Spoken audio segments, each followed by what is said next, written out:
కేశవ్కి గంగాకి పెళ్లి జరిగి 6 ఏళ్లు గడిచిపోతాయి. కాని ఇప్పటికీ వాళ్ళిద్దరికీ అస్సలు పడేది కాదు. దానికి అసలు కారణం కేశవ్కి ఉన్న తాగుడు అలవాటు. కేశవ్ ప్రతిరోజు పీకల దాకా మందు తాగి తడబడుతూ ఇంటికి వచ్చేవాడు. అరే గంగా, నాకు భోజనం పెట్టు. ఎన్నిసార్లు చెప్పాలి మీకు మందు తాగి ఇంటికి రాకండి అని? అరే ఇది నా ఇల్లేనే, నువ్వెవరు నన్ను ఇంటికి రావద్దని చెప్పడానికి? నేను మీకు భార్యనండి. వీడు మీ కొడుకు సౌరవ్. సౌరవ్కి మిమ్మల్ని చూసి చాలా భయం వేస్తోంది. కనీసం తన కోసమైనా మీరు మందు తాగడం మానేసేయండి. వాడు నా కొడుకు, వాడు నన్ను చూసి ఎందుకు భయపడతాడు? నువ్వు ఏదోదో మాట్లాడుతున్నావు. అరే సౌరవ్, అరే సౌరవ్. సౌరవ్ తన తండ్రిని చూసి భయపడి లోపల ఉన్న గదిలోకి పారిపోతాడు. నువ్వు నా కొడుకుని పెరిగి పందులాగా ఎందుకు తయారు చేశావు? తాగిన మత్తులో కేశవ్ గంగాని బాగా కొట్టేవాడు.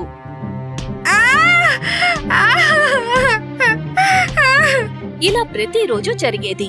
కేశవ్ రోజూ మందు తాగి వచ్చేవాడు.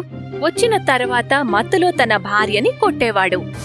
కేశవ్ కొడుకు సౌరవ్ తన తండ్రిని చూసి చాలా భయపడేవాడు. తరచూ ఒక మూలన దాక్కుని కూర్చునేవాడు. అలా ఒకరోజు గంగా నిర్ణయించుకుంటుంది, రోజూ కేశవ్ పెట్టే బాధల నుంచి ఎలాగైనా సరే విముక్తి పొంది తీరాల్సిందే అని. అందుకని గంగా తన తండ్రి మధుకర్కి ఫోన్ చేసి రమ్మంటుంది. నాన్నగారు, ఇక ఇది రోజు అలవాటైపోయింది. ఆయన మందు తాగొస్తారు, నన్ను బాగా కొడతారు.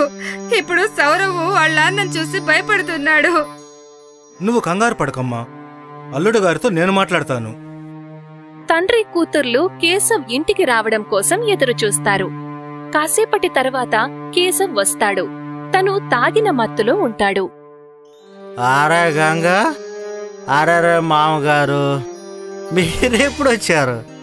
గంగా, మీ నాన్నగారిని బాగా చూసుకో.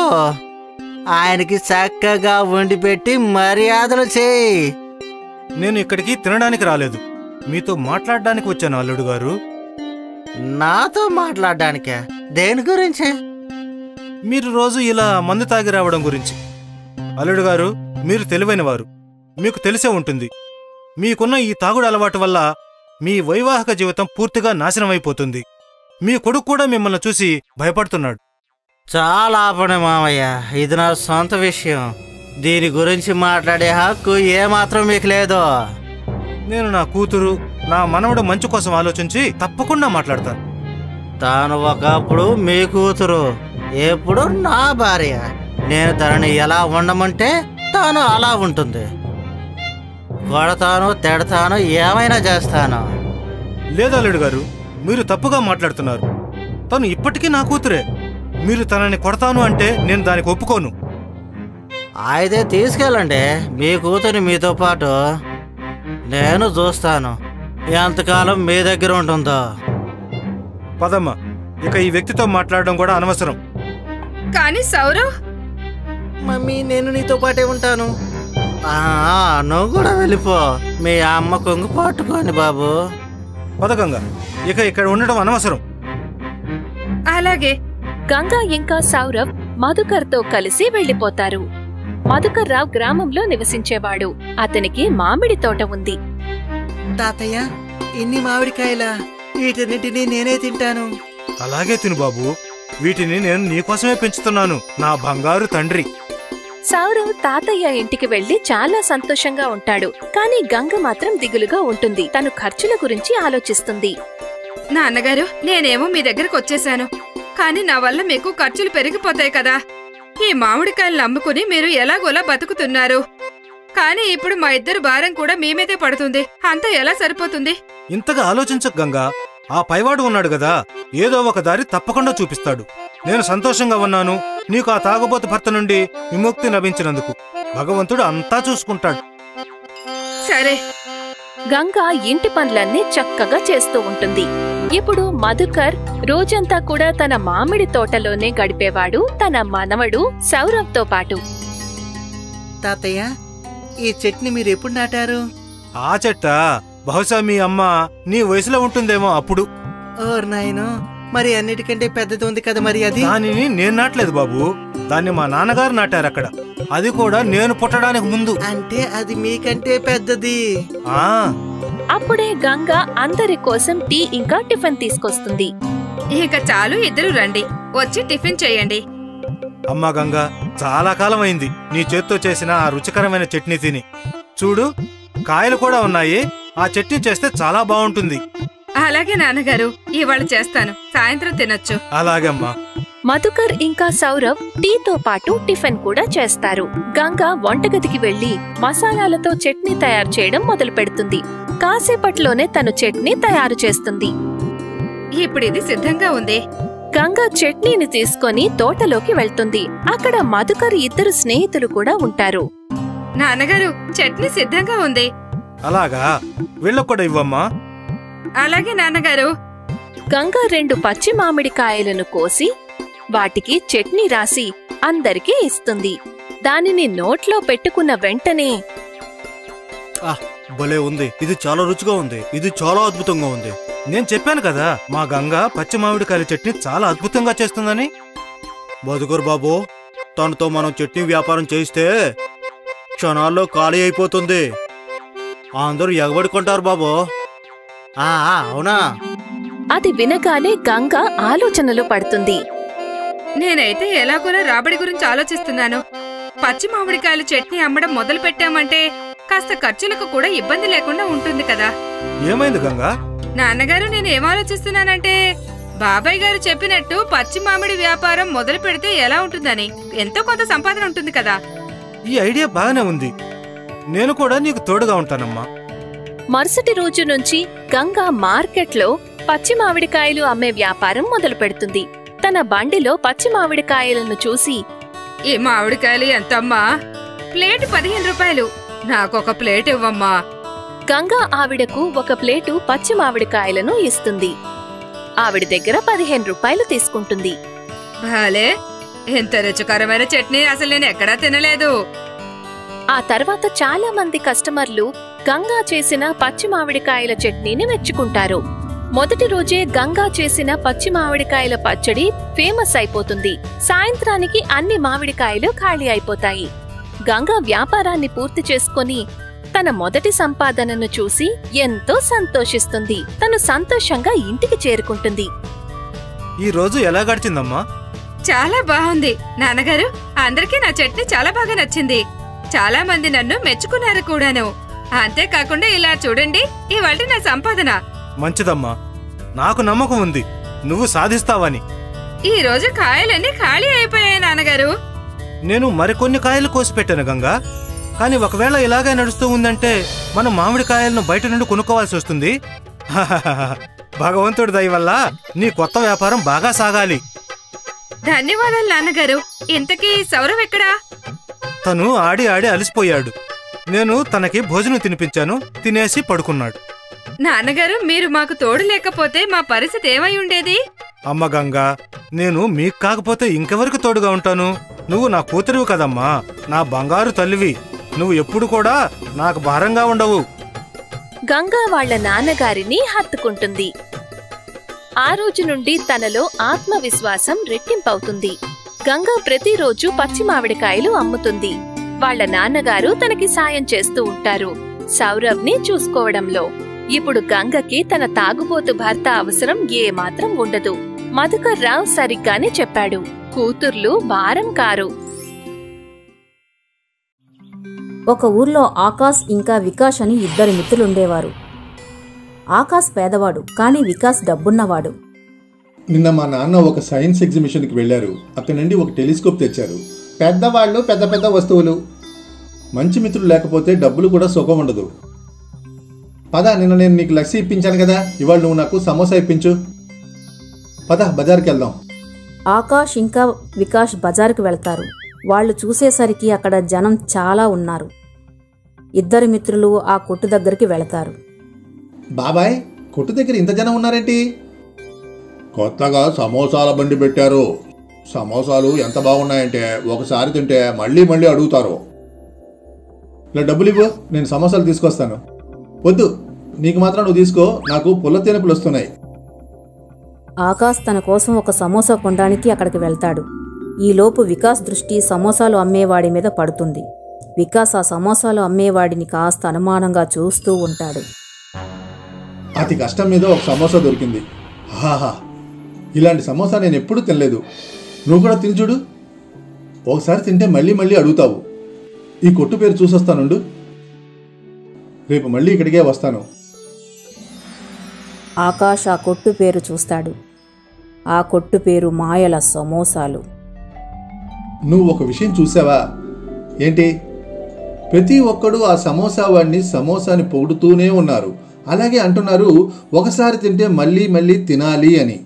నాకు మాత్రం ఈ మాయా సమోసాలో ఏదో రహస్యం ఉందనిపిస్తుంది. డిటెక్టివ్ నవలు చదివి చదివి నీ బుర్ర పాడైపోయింది. పద, ఇంటికి వెళ్దాం. చీకటి పడిపోయింది, అలాగే వర్షం కూడా పడేలా ఉంది. ఆకాష్ ఇంకా వికాస్ ఇంటికి వెళ్ళిపోతారు. మరుసటి రోజు ఆకాష్ పడుకొని లేచేసరికి తనకి లేవగానే ఆ మాయా సమోసాల కొట్టులో సమోసాలు తినాలని అనిపిస్తుంది. ఆకాష్ వాళ్ళకి మంచాలని అల్లే వ్యాపారం తరతరాలుగా ఉండేది. రాంపాల్ తన మంచాన్ని ఇచ్చెళ్లారు. దానికి మామూలు తాళతోనే అల్లారు. నాన్నగారు, నేను సమోసాలు తినడానికి వెళ్తున్నాను. ఆకాష్ మంచాన్ని అల్లే పని మొదలు పెడతాడు. కానీ తన పనిలో అస్సలు ధ్యాస పెట్టలేకపోతాడు. నాన్నగారు, నేను సమోసాలు తినడానికి వెళ్తున్నాను, ఇప్పుడే వచ్చేస్తా. 2-3 రోజుల దాకా ఆకాష్ తండ్రి ఆకాష్ని ఏమీ అనరు. కానీ అప్పుడు ఒకరోజు ఆకాష్ని పొద్దున్నే లేచి సమోసాలు తినడానికి బయలుదేరుతుండగా వాళ్ళ తండ్రి తనని ఆపారు. నువ్వేంటి రోజు ఆ సమోసాలు తింటూ ఉంటున్నావు? ఆ సమోసాలు తిని తిని నీ పొట్ట బాగా పాడైపోయింది. నువ్వు ఎప్పుడు ఇన్ని సమోసాలు తినేవాడివి కాదు కదా. కానీ గత 2-3 రోజులుగా నువ్వు చాలా మితిమీరుతున్నావు. ఇవాళ నేను నిన్ను వెళ్ళనివ్వను. కానీ నాన్నగారు, నేను ఆ సమోసాలు తినకుండా ఉండలేను. ఆకాష్ నాన్నగారు ఆకాష్ చెయ్యి పట్టుకున్నారు. కానీ ఆకాష్ అప్పుడు కూడా ఆగలేదు. మిత్రులారా, మా అబ్బాయికి పిచ్చి పట్టింది. వాణ్ణి కాస్త ఆపడానికి సహాయం చేస్తారా? ఆకాష్ నాన్నగారు ఆకాష్ని పట్టుకున్నారు. నాన్నగారిని మరో వ్యక్తి పట్టుకున్నారు. ఆ వ్యక్తి మరో వ్యక్తిని పట్టుకుంటాడు. 2వ వాడిని 3వ వాడు, 3వ వాడిని 4వ వాడు. ఈ విధంగా ఒక చైన్లా తయారవుతుంది. ఆకాష్ తన తండ్రి చేయిని విదిలించుకుంటాడు. ఆ చైన్ మొత్తం ఒక్కసారిగా తెగిపోతుంది. ఆకాష్ వెంటనే వెళ్ళి ఆ సమోసాలు తింటాడు. మరుసటి రోజు ఆకాష్ వాళ్ళ తండ్రి వికాస్ వాళ్ళ ఇంటికి వెళ్తాడు. బాబు వికాస్, ఆకాష్కి అస్సలు ఏం జరుగుతుందో తెలియడం లేదు. బజార్లో మాయా సమోసాలు అనే కొత్త కొట్టు పెట్టారంట కదా. మాట మాటికి ఆ కొట్టుకు సమోసాలు తినడానికి వెళ్ళిపోతున్నాడు. మీరు దిగులు పడకండి అంకుల్, నేను అన్నీ చూసుకుంటానులేండి. ఆ రోజు రాత్రి సమోసా కొట్టు యజమాని కొట్టు కట్టేసి తన ఇంటికి వెళుతూ ఉండగా అప్పుడు వికాస్ తనని బైనాక్లాస్తో తనని చూశాడు. వికాస్ ఆ కొట్టు యజమానిని వెంబడిస్తాడు. అతి త్వరలో ఈ ఊరు అంతటికి మన సమోసాలు అలవాటైపోతాయి. అప్పుడు మనం బాగా ధనవంతులు అయిపోతాం. ఊళ్ళో వాళ్ళు మూర్ఖులు, వాళ్ళకి తెలీదు నువ్వొక కెమిస్టు అని, అలాగే నీ సమోసాల్లో మత్తు మందు కలుపుతున్నావు అని. అందువల్లే వాళ్ళందరికీ ఆ సమోసాలు అలవాటుగా మారిపోయాయి. మెల్లగా మాట్లాడు, ఎవరైనా వింటే చచ్చిపోతాం. వికాస్ ఆ మాటలన్నీ వినేస్తాడు. మరుసటి రోజు వికాస్ కొందరి ఊళ్ళో వాళ్లతో కలిసి ఆ మాయా సమోసా కొట్టుకి చేరుకుంటాడు. ఏంటి సంగతే? మీరంతా ఇక్కడికి ఎందుకు వచ్చారు? అది మేము నీకు తర్వాత చెప్తాము. పెద్దయ్య, ముందు మీరు సమోసా తినండి. ఆ ఊరి పెద్ద సమోసాని తింటాడు. ఇప్పుడు నాకు ఇంకా సమోసాలు తినాలని అనిపిస్తోంది. నిజం చెప్పు, నువ్వు ఈ సమోసాల్లో ఏం కలుపుతున్నావు? దుంపలు, కొద్దిగా మసాలా తప్ప ఇంకేమీ కలపను. మీరు తీసుకోండి. నిజం ఒప్పుకో, లేదా నిన్ను పోలీసులకు పట్టిస్తాను. పోలీసుల మాట వినగానే ఆ కొట్టు యజమాని భయపడిపోతాడు. తన తప్పులన్నీ ఒప్పుకుంటాడు. నన్ను క్షమించండి. నా అమ్మకాల్ని పెంచుకోవడానికి నేను సమోసాల్లో మత్తు మందుని కలుపుతున్నాను. దానివల్ల అందరూ నా సమోసాలకే బానిసలు అవుతారు. ఇక వాళ్ళు మాటి మాటికి వచ్చి నా కొట్లో సమోసాలు తింటూ ఉంటారు. వికాస్ వెంటనే పోలీసులకు ఫోన్ చేస్తాడు. పోలీసులు వచ్చి ఆ మోసగాడిని వాడిని పట్టుకుని వెళ్ళిపోతారు. అందుకే నేను మీతో అంటూ ఉండేవాణ్ణి బయట వస్తువులు ఎక్కువగా తినకూడదు అని.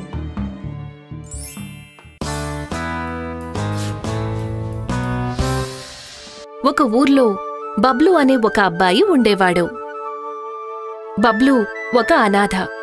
తన ఊర్లో వాళ్ల గేదెలు, ఆవులు, మేకల్ని మేతకు తీసుకువెళ్లేవాడు.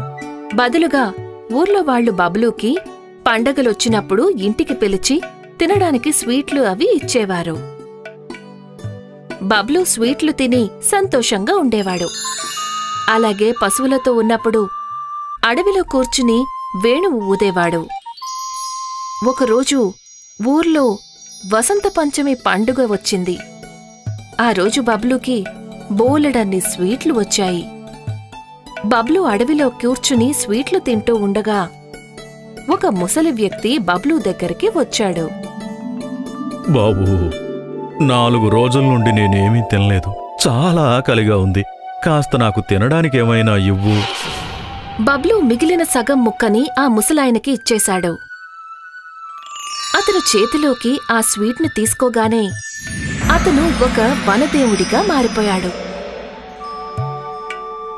నీది చాలా జాలిగుండె బబ్లు. నువ్వు ఒక్కసారి కూడా ఆలోచించకుండా నువ్వు తింటున్న సగం మిఠాయిని నాకిచ్చేశావు. నేను ప్రసన్నున్నయ్యాను. నేను నీకు 4 వస్తువులిస్తాను. అవి నీకు కష్టకాలంలో పనికొస్తాయి. వనదేవుడు బబ్లూకి 3 బుట్టలు ఇస్తాడు.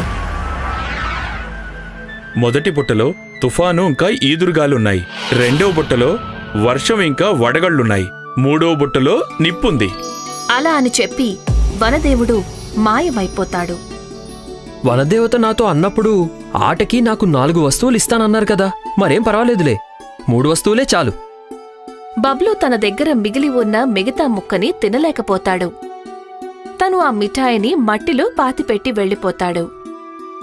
అప్పుడు బబ్లు మరుసటి రోజు అక్కడికి వచ్చినప్పుడు తను చూసేసరికి తను మిఠాయిలు పాతిపెట్టిన స్థలంలో ఒక స్వీట్ల చెట్టు వచ్చేస్తుంది. దానిపైన బోలెడన్ని స్వీట్లు పండి ఉంటాయి. చూస్తుంటే ఇది వనదేవత 4వ బహుమతి అయ్యుండొచ్చు. బబ్లు చెట్టెక్కేస్తాడు. తను స్వీట్లు తినడం మొదలు పెడతాడు. అదే సమయంలో అడవి నుండి ఒక ముసలి రాక్షసి వస్తుంది. అది బబ్లుని చూస్తుంది. ఆహా, ఇవాళ నాకు మంచి వేట దొరికింది. వీడితో నేను మసాలాలు వేసి ఒక మంచి కూర తయారు చేస్తాను. కానీ ముందు వీడిని చెట్టు మీద నుండి కిందకి దింపాలి. ఆ రాక్షసి ఒక అందమైన స్త్రీ రూపాన్ని ధరించి ఆ స్వీట్ల చెట్టు దగ్గరికి వెళ్తుంది. తను బబ్లూతో ఇలా అంటుంది. బాబు బబ్లు, చెట్టు మీద ఎన్ని స్వీట్లున్నాయి కదా. ఒకవేళ నువ్వు కాస్త స్వీట్స్ నాకు కూడా ఇచ్చినట్లయితే నేను కూడా తింటాను కదా. నేను వీటిని కింద పడేస్తాను, నువ్వు తినేసే. అదేంటి బాబు, ఒకవేళ నువ్వు స్వీట్లు కోసి కిందకి పడేస్తే అవి పాడైపోతాయి కదా బాబూ. అయితే నువ్వు నీ పైటని చాచు, నేను దాంట్లో పడేస్తాను. బాబూ, నా చీర పాడైపోతుంది కదా, అది కంపు కొట్టడం మొదలు పెడుతుంది. నువ్వే కాస్త కిందికి దిగి ఇవ్వొచ్చు కదా. బబ్లు ఆ ముసలి రాక్షసి మోసాన్ని తెలుసుకోలేకపోతాడు. తను అలా చెట్టు దిగగానే ముసలి రాక్షసి తన నిజమైన రూపంలోకి వచ్చేస్తుంది. తను బబ్లూని ఒక గోనెలో బంధించేస్తుంది. తను బబ్లూని గోనెలో బంధించేసి తన ఇంటికి తీసుకువెళ్తుంది. చూడు చందా, ఈ గోనెలో నేను వేటని తీసుకొనొచ్చాను. దాన్ని ముందు కట్టేసి అప్పుడు తల నరికేయ్. ఆ తర్వాత కూర వండు, సరేనా? బాగా మసాలాలు వెయ్యాలి. నేను ఇప్పుడే స్నానం చేసి వస్తానుండు. ముసలి రాక్షసి స్నానానికని వెళ్తుంది.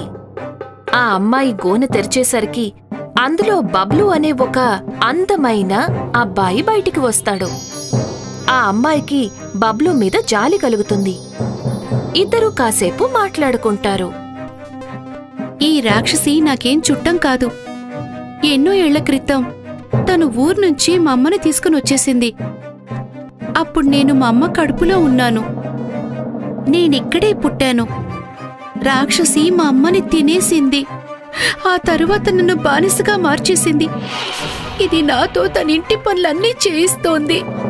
బబ్లు ఇంకా చందా కలిసి రాక్షసి ఇంటి నుండి పారిపోతారు.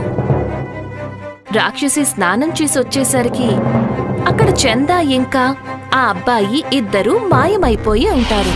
చూస్తుంటే వాళ్ళిద్దరూ పారిపోయినట్టున్నారు. రాక్షసి వాళ్ళ వెనకాలే పరిగెడుతుంది. చందా వెనక్కి తిరిగి చూస్తుంది. రాక్షసి మన వెనకాలే వస్తోంది. ఇప్పుడేం చేద్దాం? అప్పుడే బబ్లుకి వనదేవుడు ఇచ్చిన ఆ 3 బుట్టలు గుర్తుకు వస్తాయి. నువ్వేం భయపడకు, నేనిప్పుడే ఆ రాక్షసిని పంపేస్తాను. బబ్లు అన్నిటికంటే ముందు తుఫాను ఇంకా ఈదురుగాలి బుట్టని తీస్తాడు. కాని బలమైన తుఫాను ఇంకా ఈదురుగాలిలో కూడా రాక్షసి ఓడిపోదు. అది వాళ్ళిద్దర్నీ వెంట పెడుతుంది. చూస్తుంటే ఇది ఆగేలా లేదే. అప్పుడు బబ్లు వాన ఇంకా వడగళ్ల బుట్టని తెరుస్తాడు. రాక్షసి గాయపడిపోతుంది. కాని వాళ్ళని వెంట పడడం ఆపదు. బబ్లు ఇంకా చందా పరిగెత్తి ఊరికి చేరుకుంటారు. ఊర్లో వాళ్ళు వాళ్ళ దగ్గరికి వస్తారు. వాళ్ళని వాళ్ళు అడుగుతారు, ఏమైంది పిల్లలు, ఎందుకు పరిగెత్తుతున్నారు? ఆ ముసలి రాక్షసి వదలకుండా మా వెంట పడుతోంది. అరే, మేమంతా కూడా ఆ రాక్షసి పనులకి విసిగిపోయున్నాం. చందా, ఇక మనం ఆ రాక్షసిని చంపక తప్పదేమో అనిపిస్తుంది. ఊర్లో వాళ్ళు కూడా దానివల్ల బాధపడుతున్నారు. ఒకవేళ మనం దాన్ని చంపకపోతే అదే మనల్ని చంపేస్తుంది. అప్పుడు బబ్లు ఆఖరికి నిప్పు బుట్టని తెరుస్తాడు. ముసలి రాక్షసి కాలి చనిపోతుంది. అప్పుడు ఆ ఊరి సర్పంచ్ కూడా అక్కడికి చేరుకుంటారు. పిల్లలు, మీరు చాలా మంచి పని చేశారు. ఊళ్ళో వాళ్ళకి ఆ ముసలి రాక్షసు నుంచి విముక్తి కలిగించారు. అది తరచూ మా పశువుల్ని తినేస్తూ ఉండేది. మీకు బహుమతిగా నేను మీకొక ఇల్లిస్తున్నాను. ఊర్లో వాళ్ళు బబ్లు ఇంకా చందాకి పెళ్లి చేస్తారు. అప్పుడు బబ్లు చందా కలిసి ఎంతో సంతోషంగా ఉంటారు. దియా తయారు చేసిన మామిడి పళ్ల రసం గురించే గ్రామంలో అందరూ మాట్లాడుకుంటారు. దియాని పెళ్లిచూపులు చూసేందుకు మనోజ్ తన వాళ్లందరితో వెళ్లినప్పుడు కూడా దియా తన చేతులతో తయారు చేసిన మామిడి పళ్ల రసం అందరికీ ఇచ్చి వాళ్ల మనసులు గెలుచుకుంది. పెళ్లి జరిగిన తర్వాత దియా, మనోజులు తమ పెద్ద కుటుంబంతో కలిసి ఉంటుంటారు. మనోజ్ తల్లిదండ్రులు, 3 అన్నయ్యలు ఇంకా వాళ్ల భార్యలు, పిల్లలు కలిసి మొత్తం 16 మంది వాళ్ల కుటుంబంలో ఉంటారు. ఒకరోజు కిచెన్లో పనిచేస్తున్న దియా దగ్గరికి ఆమె తోడికోడళ్ళిద్దరూ వచ్చేలా అంటారు, ఇదిగో చిన్న కోడలా, నేను చెంపా కలిసి ఇప్పటి వరకు ఈ ఇంటిని జాగ్రత్తగా చూసుకున్నాం. ఇప్పుడు నీ వంతొచ్చింది. అలాగే అక్క, నేను కూడా బాగా పనిచేస్తాను. చెప్పినంత మాత్రాన సరిపోదు, చేసి చూపించాలి. నిన్న రాత్రి గిన్నెలు కూడా ఇంకా నువ్వు కడగనేలేదు. ఏ పని కూడా సరిగా చేయడమే రాదు నీకు. అయ్యో, నేను మొత్తం గిన్నెలన్నీ రాత్రి కడిగేశాను. ఇవి మీరు రోజు ఉదయం పిల్లల కోసం బ్రేక్ఫాస్ట్ తయారు చేసి పెడతారు కదా, వాటి గిన్నెలు. అలాగా? దొంగతనం చేయడమే కాకుండా పోలీసులే దొంగలన్నట్టు నేను చెంప ఎప్పుడు కూడా గిన్నెలలా కడకుండా వదిలేసి వెళ్ళము. చెయ్యని తప్పుల్ని మా మీద రుద్దకు చెల్లమ్మా. అప్పుడే కిచెన్లోకి దియా అత్తగారు వస్తారు. ఏం జరిగింది? ఎందుకు మీరిద్దరూ అమాయకురాలు మీద అరుస్తున్నారు? ఎవరు అమాయకురాలు? తను పని తప్పించుకోవాలని చూస్తోంది, మీరేమో తనకు సపోర్ట్ చేస్తున్నారా? అత్తయ్య, మీ వయసు ఎక్కువైపోయింది. లేకపోతే ఈ పనులన్నీ మేము మీతోనే చేయించేవాళ్ళం. అది చెప్పి నూతన్, చెంప కిచెన్లో నుంచి వెళ్ళిపోతారు. అత్తగారు బాధపడుతూ కిచెన్లోని ఒక మూల కూర్చుంటుంది. బాధపడుతున్న అత్తని చూసి దియా ఆమెతో ఇలా అంటుంది, అత్తయ్య, మీరేం బాధపడకండి. నేనిప్పుడే ఆ గిన్నెలన్నీ కడిగేస్తాను. అప్పటి వరకు మీరు చల్లని మామిడి పళ్ళ రసం తాగండి. మీరు బాగా ఎంజాయ్ చేస్తారు. అత్తగారు మామిడి పళ్ల రసం చూడగానే సంతోషిస్తుంది. నిమిషాల్లోనే ఆ రసమంతా తాగేస్తుంది. నా అదృష్టం చూసావా? కోడలి రూపంలో నా ఇంటికి 2 దెయ్యాలొచ్చాయి. నా కొడుకుల్ని కూడా తమ కొంగుకు ముడి వేసేసుకున్నారు. ఎప్పుడు నాకు విముక్తి కలుగుతుందో ఈ జీవితం నుండి? అది విని దియా చిన్నగా నవ్వుతూ తన తోడికోడళ్లకు కూడా మామిడి పళ్ల రసం తయారు చేస్తుంది. దియా, ఇప్పుడే కదమ్మా రసం చేసావు. ఇప్పుడు మళ్ళీ ఎందుకు చేస్తున్నావు? ఎవరి కోసం? ఇది స్పెషల్ మామిడి రసం, నూతన్, చెంప అక్కయ్యల కోసం. ఈ రోజు నుండి మీకు వాళ్ళ బాధలు తప్పిపోయాయనుకోండి. దియా తన తోడుకోడళ్ల కోసం మామిడి పళ్ళ రసం తీసుకుని వాళ్ళ దగ్గరికెళ్తుంది. ఏవైంది? పని వదిలేసి మళ్ళీ నువ్వు ఇక్కడికి ఎందుకు వచ్చావు? అది అక్క, మీ ఇద్దరి కోసం నేను మామిడి పళ్ళ రసం తెచ్చాను. నేను చాలా బాగా చేస్తాను. మీతో కూడా తాగించాలని అనుకున్నాను. సరేలే, ఎలాగూ వేడి చాలా ఎక్కువగా ఉంది. ఏది ఇలా ఇవ్వు. దియా వాళ్లకి మామిడి పళ్ళ రసం కటోరీ ఇచ్చి వాళ్ల గది నుంచి వెళ్లిపోయి తలుపుల బయట చాటుగా నిలబడి ఇద్దరినీ చూస్తూ ఉంటుంది. నూతన్, చెంపా మామిడి పళ్ళ రసం తాగగానే ఇద్దరూ విచిత్రంగా డాన్స్ చేస్తూ ఉంటారు. అలా చేస్తూనే హఠాత్తుగా ఇద్దరూ మామిడి పళ్ళుగా మారిపోతారు. పచ్చని రసంతో ఉన్న చిన్న చిన్న మామిడి పళ్ళు. దియా పరిగెత్తుకుంటూ గదిలోకి వెళ్లి ఆ 2 మామిడి పళ్లను తీసుకుని కిచెన్లోకి వచ్చేస్తుంది. నూతన్, చెంపా ఇద్దరూ చిన్న చిన్న మామిడి పళ్లలాగా మారిపోతారు. పెద్ద పండు నూతనైతే చిన్న పండు చెంప. ఆ పళ్ల మీద వాళ్ల ఫోటోలు కనిపిస్తుంటాయి. వాళ్ళిద్దరి మాటలు కేవలం దియాకి మాత్రమే వినిపిస్తాయి. అయ్యో, మేమిలా ఎందుకు అయిపోయాము? మేము మామిడి పళ్ళలాగా ఎలా మారిపోయాము? మమ్మల్ని ఇలా ఎందుకు నువ్వు పండుగ మార్చేశావు దియా? నిన్ను వదిలిపెట్టను. నేను మళ్ళీ మనిషిగా మారాక నీ పని చెప్తాను. మీరు ఎప్పుడు బాగవుతారంటే మీరు బతికుండాలి కదా. అసలే వేసవికాలం. ఇంట్లో అందరికీ మామిడి పళ్ళ రసం కావాలి. ఎవరికి తెలుసు, ఎవరైనా వచ్చి మిమ్మల్ని రసం చేసుకుని తాగేస్తారేమో. దియా నవ్వుతూ 2 పళ్ళు కిచెన్లో ఓ మూలను పెడుతుంది. తరువాత తన పనిలో పడిపోతుంది. కాసేపయ్యాక అత్తగారొచ్చి ఆ 2 మామిడి పళ్లను తీసుకుని బయటికి తీసుకెళ్లబోతూ ఉండగా దియా ఆమెని చూస్తుంది.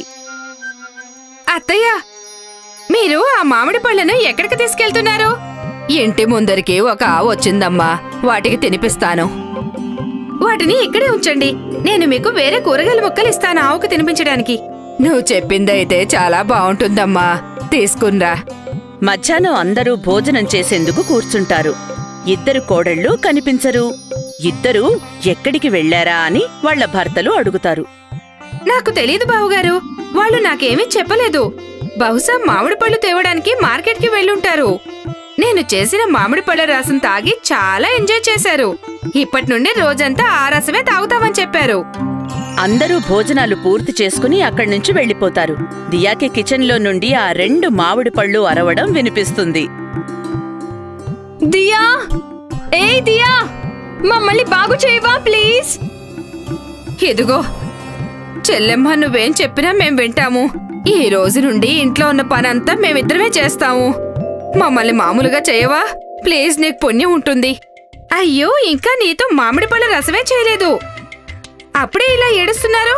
ఆలోచించుకోండి. మిమ్మల్ని కట్ చేసి రసం చేస్తే అప్పుడు మీ పరిస్థితి ఎలా ఉంటుందో. నూతన్, చెంప ఇద్దరూ చాలాసార్లు దియాని క్షమించమని అడుగుతారు. వాళ్ళని చూస్తుంటే దియాకి కూడా జాలి వేస్తుంది. అప్పుడు దియా 2 చిటికల ఉప్పు వాళ్ల మీద చల్లి మళ్లీ వాళ్లని మనుషులుగా మారుస్తుంది. ఇద్దరూ పరిగెత్తుతూ కిచెన్లో నుంచి బయటికొచ్చి తమ భర్తల దగ్గరికి వెళ్లిపోతారు. నాకు ముందే తెలుసు వీళ్ళిలాగే చేస్తారని. తమ మొగుళ్ళ దగ్గరికి వెళ్లి నా గురించి చెప్తారిప్పుడు. అయినా నేనేమైనా తక్కువ తిన్నానా? నేను చేసిన మామిడి పళ్ళ రసంలో మ్యాజిక్ ఉంది. అది కేవలం మాటల వరకే కాదు. ముందు వీళ్ల మీద మ్యాజిక్ చేశాను, ఇప్పుడు వీళ్ల భర్తల మీద మ్యాజిక్ చూపిస్తాను. నూతన్, చెంప ఇద్దరూ ఏడుస్తూ తమ భర్తలతో మామిడి పళ్ళుగా మారిన కథని చెప్పుకుంటూ ఉంటారు. అప్పుడే దియా మామిడి పళ్ళ రసం తీసుకుని వాళ్ల దగ్గరకొస్తుంది. దీని పళ్ళ రసం ఎవరు తాకండి, ఇది మాయలు మంత్రాలు చేస్తుంది. అవునండి, అక్క చెప్పేది నిజమే. ఇది ఇచ్చిన పళ్ళ రసం తాగ్గానే మేము మామిడి పళ్ళుగా మారిపోయాం. 2 భర్తలు తమ భార్యలను చూస్తూ ఉంటారు. నూతన్, చెంప ఇద్దరూ పిచ్చివాళ్లయ్యారని వాళ్ల భర్తలు అనుకుంటారు. ఇద్దరూ దియా ఇచ్చిన మామిడి పళ్ళ రసం తీసుకుని తాగుతూ ఉంటారు. వద్దు, మీరిద్దరు కూడా మామిడి పళ్ళలాగా మారిపోతారు. ఓర్ దేవుడా, ఆ మామిడి రసం తాగకండి. తమ భర్తను కాపాడే తొందరలో నూతన్, చెంప ఇద్దరూ తమ భర్తల చేతుల్లోని కటోరీలను లాక్కుని వాళ్లే తాగేస్తారు. ఇక అది తాగుతూనే ఆ రోజు జరిగిన సంఘటనలన్నీ వాళ్ళు మర్చిపోతారు. అది మేమిక్కడేం చేస్తున్నాము? అవును, మనం మన గదిలోనే కూర్చున్నాం కదా. నూతన్, చెంపాల భర్తలు బాగా తిట్టి నిజంగా మీకు పిచ్చి పట్టింది అని చెప్తారు. ఆ రోజు నుండి నూతన్, చెంప ఇద్దరూ తమ అత్తగారిని, దియాని ఎప్పుడూ ఇబ్బంది పెట్టలేదు. ఒకవేళ ఎప్పుడైనా ఏదైనా చేస్తే వెంటనే దియా తన మ్యాజిక్ మామిడి పళ్ల రసం తాగించి మామిడి పళ్ళుగా మార్చేసేది. ఇంట్లోని వాళ్ళెవ్వరూ వాళ్ల మాటల్ని నమ్మేవాళ్లు కాదు. వాళ్ళిద్దరినీ అందరూ పిచ్చివాళ్లలా చూసేవాళ్లు. చందన్పూర్ అనే ఒక గ్రామం ఉండేది. ఆ గ్రామంలో హీరా కుటుంబం ఉండేది. హీరా ఇంట్లో అతని ఇద్దరు కొడుకులు భువన్, మోహిత్, అతని తల్లి ఉండేవారు. హీరా భార్య లక్ష్మి అనారోగ్యంతో మంచాన పడుతుంది. హీరా పెళ్లికి ముందు పూజ అనే అమ్మాయిని ప్రేమిస్తాడు. కాని హీరా తల్లి హీరా పెళ్లి లక్ష్మితో జరిపిస్తుంది. హీరాకి లక్ష్మి మీద కాని తన కొడుకుల మీద కాని అంత ప్రేమ ఉండేది కాదు. హీరా, ఈరోజు సాయంత్రం ఇంటికొచ్చేటప్పుడు లక్ష్మికి మందులు తీసుకురావాలి. అమ్మా, నేను తీసుకురాలేను. నా జీతం మొత్తం నీ కోడలు లక్ష్మి మందులకే సరిపోతుంది. తృప్తిగా తినలేకపోతున్నాను, పడుకోలేకపోతున్నాను. అసలు నాకు తనని పెళ్లి చేసుకోవడమే ఇష్టం లేదు. ఇక నువ్వే నీ జబ్బుపడ్డ కోడల్ని జాగ్రత్తగా చూసుకోవాలి. హీరా సాయంత్రం లక్ష్మికి మందులు తీసుకురాడు. కొద్ది రోజుల తర్వాత లక్ష్మి చనిపోతుంది. అప్పుడు హీరాకి తన పాత ప్రియురాలు పూజని పెళ్లి చేసుకునేందుకు అవకాశం దొరుకుతుంది. మరోవైపు పూజ భర్త కూడా జబ్బుతో బాధపడుతుంటాడు. అందుకే పూజ కూడా తన భర్తని వదిలేస్తుంది. బాబూ హీరా, బాగా ఆలోచించుకుని రెండో పెళ్లి చేసుకోనన్నా. నీ ఇద్దరు కొడుకులు చాలా చిన్న పిల్లలు. కొత్త భార్య వస్తే వాళ్లను ఎలా చూసుకుంటుందో మనము చెప్పలేము. అబ్బా, నీ ఉపదేశాలు ఆపేయమ్మా. ఈసారి నేను నీ మాట అస్సలు వినదలుచుకోలేదు. హీరా పూజని రెండో పెళ్లి చేసుకుంటాడు. పూజ ఇంట్లోకి రాగానే హీరా తల్లికి, పిల్లలకి చెడ్డ రోజులు మొదలవుతాయి. అది చలికాలం కావడంతో పూజ రాత్రిపూట ఇంటి తలుపులు మూసుకునేది. భువన్, మోహిత్లు తమ నానమ్మతో కలిసి బయట చలిలో పడుకోవాల్సి వచ్చేది. నానమ్మ, మనం ఇంటి లోపల ఎందుకు పడుకోవద్దు? రాత్రంతా చలిగా ఉంటుంది. మనకు నిద్ర కూడా సరిగా పట్టడం లేదు. ఇంకా కొద్ది రోజులే నాన్నా. హోలీ పండుగ రాగానే చలికాలం అయిపోతుంది. ఆ తర్వాత మనం హాయిగా పడుకోవచ్చు. హోలీ పండుగ రాగానే అందరి ఇళ్లలో కజ్జికాయలు తయారు చేసుకుంటూ ఉంటారు. భువన్, మోహితుల సవతి తల్లి కూడా మంచి ఆవు నెయ్యితో కజ్జికాయలు చేస్తుంటుంది. కాని భువన్, మోహితులు కజ్జికాయలు తీసుకునేందుకు వెళ్తే పూజ వాళ్ల చేతుల మీద కర్రతో కొడుతుంది. రోగిష్టిదాని పిల్లలు, ఒక్క కజ్జికాయ కూడా ముట్టుకోవద్దు. ముట్టుకుంటే చేతులు విరక్కొడతాను. ఈ కజ్జికాయలు పండుగ రోజు మా పుట్టింటికి పంపిస్తాను. పాపం భువన్, మోహిత్ కళ్ళు నిండా నీళ్లు నింపుకుని తమ నానమ్మ దగ్గరికి వెళ్లి ఏడుస్తారు. ఏడవకండి పిల్లలు, నేను మీకు కజ్జికాయలు చేసి పెడతాను. నానమ్మ వెళ్లి బాగా తెలిసిన ఒక దుకాణంలో కజ్జికాయలు చేసేందుకు అవసరమైన సామాన్లు అరువు మీద తెచ్చి కజ్జికాయలు చేస్తుంది. చివరికి కజ్జికాయలో నింపడానికి కజ్జికాయల మెషిన్ అవసరమవుతుంది. మోహిత్, లోపలికి వెళ్లి మిషన్ అడిగి తీసుకున్రా. మోహిత్ కజ్జికాయల మిషన్ తీసుకునేందుకు రాగానే అతని సవతి తల్లి బాగా తిడుతుంది. ఆ ముసల్ది సామానంతా ఎక్కడో తీసుకొచ్చింది కదా, మరి కజ్జికాయల మిషన్ నన్నెందుకు అడుగుతోంది? మిషన్ కూడా తనే తెచ్చుకోవచ్చు కదా. మోహిత్ వెళ్లి జరిగిందంతా నానమ్మకు చెప్తాడు. నానమ్మ, కొత్త మమ్మీ కజ్జికాయల మిషన్ ఇవ్వటం లేదు. ఏం పర్వాలేదు బాబూ, ఒక పాత కజ్జికాయల మిషన్ కబ్బోర్డ్లో పడుంటుంది. మనం దాన్ని వెళ్లి వెతుకుదాము. భువన్, మోహితులు నానమ్మతో కలిసి కబోర్డ్లో నుండి పాత కజ్జికాయల మిషన్ వెతికి పట్టుకుంటారు. హోలీ పండుగకి ఒకరోజు ముందు భువన్, మోహిత్ రాత్రంతా తమ నానమ్మతో కలిసి కజ్జికాయలు నింపి తయారు చేస్తారు. కజ్జికాయలు రెడీ. రేపొద్దున్నే మనం వీటిని తిందాం. ఉదయం భువన్, మోహితులు నిద్రలేచేసరికి నానమ్మ ఇంకా పడుకునే ఉంటుంది. మోహిత్, నానమ్మ తొందరగానే లేస్తుంది కదా, ఈరోజు ఇంకా ఎందుకు లేవలేదు? మోహిత్, భువన్లు నానమ్మని లేపేందుకు చాలా ప్రయత్నిస్తారు. కాని నానమ్మ ఈ లోకాన్ని వదిలి వెళ్లిపోయి ఉంటుంది. హోలీ పండుగ తర్వాత హీరా కొద్ది రోజులు పని మీద సిటీకి వెళ్తాడు. అవకాశం చూసుకుని పూజ పుట్టింటి నుండి తన తమ్ముళ్లని పిలిపించి భువన్, మోహిత్లను ఇంట్లో నుండి వెళ్లగొడుతుంది. కొత్త మమ్మీ, మమ్మల్ని ఇంట్లో నుండి వెళ్ళగొట్టకు. మేం ఎక్కడికి వెళ్తాము? ఏం తింటాము? పూజ నానమ్మ చేసిన కజ్జికాయలు భువన్, మోహితులకు ఇచ్చి ఇలా అంటుంది. మీకు 3-4 రోజులు ఈ కజ్జికాయలు సరిపోతాయి. ఆ తర్వాత అడుక్కు తినండి, లేకపోతే దొంగతనం చేయండి, నాకేం సంబంధం లేదు. మోహిత్ భువన్లు ఆ కజ్జికాయలు తీసుకుని ఊరి నుండి వెళ్లిపోతారు. వాళ్ళు ఒక చెట్టు కింద గుడిసె వేసుకుంటారు. మనకి ఏదైనా పని దొరికేంత వరకు మనం ఈ కజ్జికాయలతోనే తీసుకోవాలి. మనం ప్రతిరోజు కజ్జికాయ తిందాం. భువన్ మోహిత్లు కజ్జికాయలను పళ్లతో కొరకగానే అవి విరగవు. ఏదో గట్టి వస్తువుని నోట్లో పెట్టుకున్నామని వాళ్ళు అనుకుంటారు. ఈ కజ్జికాయ ఇంత గట్టిగా ఎలా అయిపోయింది? భువన్ ఎప్పుడైతే కజ్జికాయ మీద మైదాని తుడుస్తాడో కజ్జికాయ లోపల ఉండాల్సిన మసాలా స్థానంలో బంగారం ఉంటుంది. భువన్ మోహిత్లు మిగతా కజ్జికాయల మీద కూడా మైదా తీసేస్తారు. అన్ని కజ్జికాయల్లో బంగారం ఉంటుంది. బహుశా నానమ్మ చనిపోతూ మనకి తన ఆశీర్వాదం ఇచ్చి వెళ్ళి ఉంటుంది. నాకు ఏమనిపిస్తుందంటే నానమ్మ మనతో పాత కజ్జికాయల మిషన్ వెతికించింది కదా, దానికి ఏదో మహిమ ఉందని. ఆ మిషన్ ఇంట్లోనే పడి ఉంటుంది. మనం వెళ్ళి ఆ మిషన్ని వాపస్ తెచ్చుకోవాలి. మోహిత్ భువన్లు తమ ఇంటికి వెళ్తారు. కొత్త మమ్మీ, మేమిక్కడ ఉండడానికి రాలేదు. మాకు మా నానమ్మ చివరి గుర్తుగా ఆమె వాడిన కజ్జికాయల మిషన్ కావాలి. పూజ ఆ మిషన్ తీసుకొచ్చి మోహిత్ భువన్ల ముందు పడేస్తుంది. తీసుకోండి, మీ నానమ్మ గుర్తుగా దీన్ని తీసుకుని వెళ్ళండి. మోహిత్ భువన్లు ఆ మిషన్తో మరిన్ని కజ్జికాయలు తయారు చేస్తారు. వాటిలో నుండి వచ్చిన బంగారం అమ్ముకుని చాలా తొందరలోనే గ్రామంలో అందరికన్నా ధనవంతులవుతారు. మరోవైపు హీరాకి సిటీల్లో తాగుడు అలవాటు అవుతుంది. ఊరికి తిరిగి వచ్చేసరికి అతని పరిస్థితి దిగజారిపోతుంది.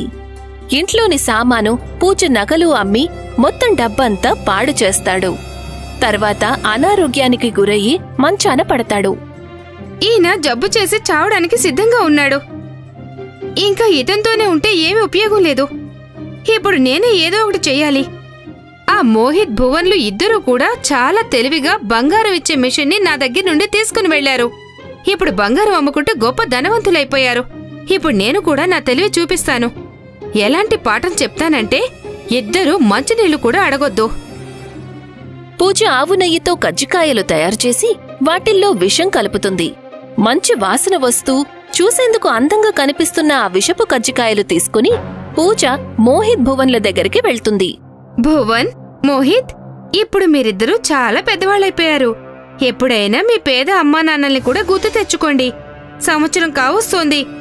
ఈసారి హోలీ పండక్కి ఎందుకో తెలియదు కానీ నాకు మీరిద్దరూ ఇంకా మీ నానమ్మ బాగా గుర్తొస్తున్నారు. నేను మీ నాన్న కలిసి ఆవు నెయ్యితో మంచి కజ్జికాయలు చేశాము. మా బీదవాళ్ల తరపున ఈ చిన్న కానుకని తీసుకోండి.